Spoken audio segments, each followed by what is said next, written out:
Hello students, welcome to next lecture on relations and functions. आज के lecture में हम पढ़ने वाले हैं फंक्शंस क्या होता है।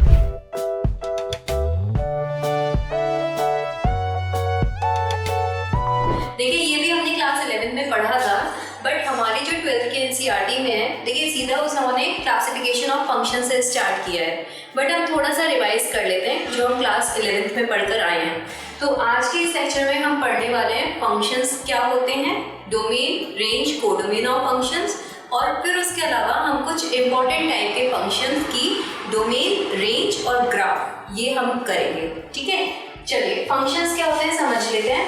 तो एक फंक्शन क्या होता है? A function is a relation from set A to set B in which every element of set A has a unique image in set B। तो इसमें दो बातें इंपॉर्टेंट हैं, एक तो every element of set A, और दूसरा जो इंपॉर्टेंट है वो है unique image in set B, है ना। अब इसका मतलब क्या है समझते हैं थोड़ा सा। जैसे पिछले टर्न पे मैंने एग्जाम्पल लिया था, ये हमने सेट ए लिया था, ये सेट बी, इसमें हमने डाली थी सिटीज और इसमें हमने डाले थे स्टेट्स। ठीक है, जैसे सपोज करिए सिटीज हमने डाली जयपुर, लखनऊ, चंडीगढ़, रांची।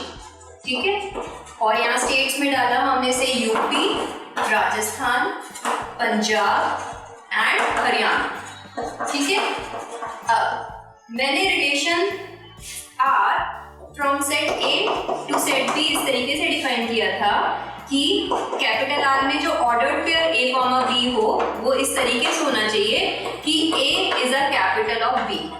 ठीक है, A is a capital of B. तो हमारी मैपिंग कैसे हो जाएगी? जयपुर की राजस्थान से, लखनऊ की यूपी से, चंडीगढ़ की पंजाब से और चंडीगढ़ की हरियाणा से। तो अगर मैं इस रिलेशन को कंसीडर करूं तो क्या ये रिलेशन एक फंक्शन होगा? अब फंक्शन होने के लिए एक तो जैसे सेट ए से सेट बी की मैपिंग है, तो सेट ए के हर एलिमेंट की एक यूनिक इमेज होनी चाहिए सेट बी में। अब देखिए यहाँ पे चंडीगढ़ की दो इमेज दिखाई दे रही हैं, पंजाब भी है और हरियाणा भी है, तो यहाँ पर चंडीगढ़ की दो इमेजेस आ गई, तो ये रिलेशन एक फंक्शन नहीं है। ऑल्सो यहाँ पे देखो रांची की कोई इमेज है ही नहीं, है ना। एक्चुअली इसमें दोनों ही बातें वायलेट हो रही हैं। अगर कोई एक भी बात वायलेट होगी तो वो रिलेशन फंक्शन नहीं होगा, तो ये रिलेशन एक फंक्शन नहीं है। पर यहीं पे हम कंसीडर करते हैं उल्टा, बी टू ए की मैपिंग कंसीडर करते हैं। ठीक है, तो उल्टा जब हम कंसीडर करेंगे set B to set A, तो देखिए क्या होने वाला है।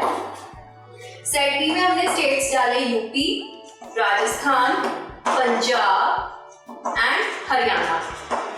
ठीक है, और सेट ए में जो सिटीज आ जाएंगी वो आ जाएंगी जयपुर, लखनऊ, चंडीगढ़, रांची।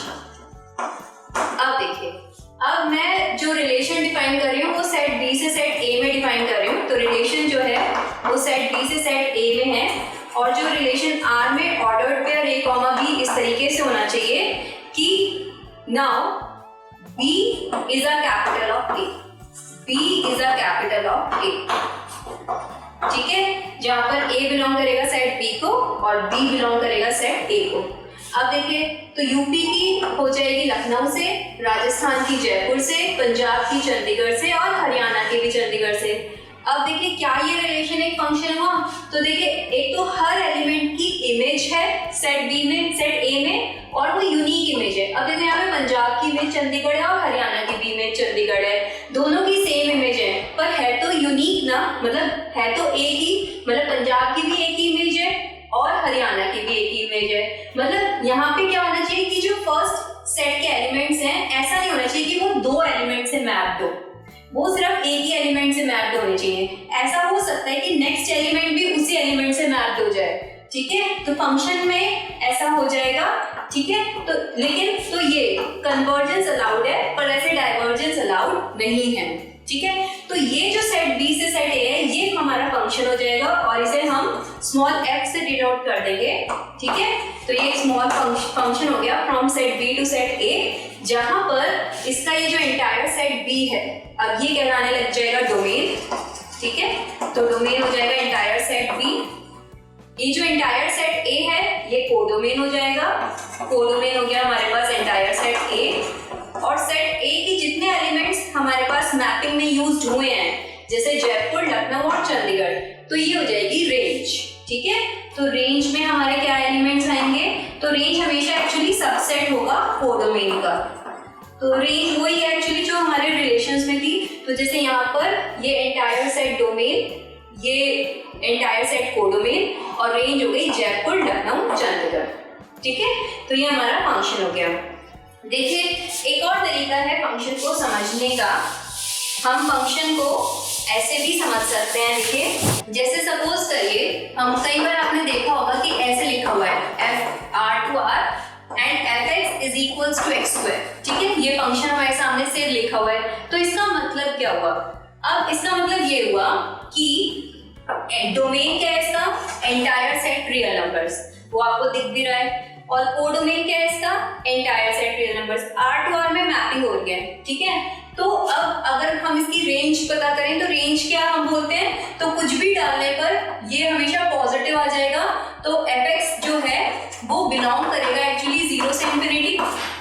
ठीक है, ये इसकी रेंज हो गई। हम इसे ऐसे भी समझ सकते हैं कि जो हमारा फंक्शन है वो एक्चुअली मशीन की तरह काम करता है। जैसे सपोज करो ये हमारी मशीन है, इसमें आप इनपुट क्या डालोगे, x। ये देखो ये इनपुट डालेंगे, ये हमारी f मशीन है ठीक है, और आउटपुट हमारे पास क्या निकलेगा, x स्क्वायर बनके निकलेगा। अब ये क्या क्या इनपुट्स ले सकता है, तो क्या क्या इनपुट्स ले सकता है, जैसे आपने -1 डाला तो -1 जाएगा मशीन के अंदर, प्रोसेसिंग होगी और आउटपुट क्या निकल के आ जाएगा मेरे पास 1। फिर आपने से -2 डाला, -2 डालने पर मशीन के अंदर गया, प्रोसेसिंग हुई और क्या बाहर निकल के आ जाएगा 4। सिमिलरली ऐसे आप 0 डालोगे तो आंसर क्या आ जाएगा निकल के 0। आप 2 डालोगे तो भी आंसर क्या निकल के आ जाएगा 4, है ना। तो आप इनपुट क्या क्या दे सकते हो जिसके लिए ये फंक्शन डिफाइन होगा, तो वो है कोई भी रियल नंबर हम इसमें डाल सकते हैं। तो ये तो हमारा डोमेन हो जाता है, कोई भी रियल नंबर। अब कुछ भी डालने पर ये जो आउटपुट हमारा निकल के आता है ये हमारी रेंज होगी। तो अब कुछ भी डालने पर जब हम उसका स्क्वायर कर देंगे तो मिनिमम वैल्यू तो 0 मिलेगी और मैक्सिमम क्या मिलेगी, इंफिनिटी। तो इसीलिए इसकी रेंज 0 क्लोज से इंफिनिटी ओपन हो गई। ठीक है, तो ये हमारा फंक्शंस था।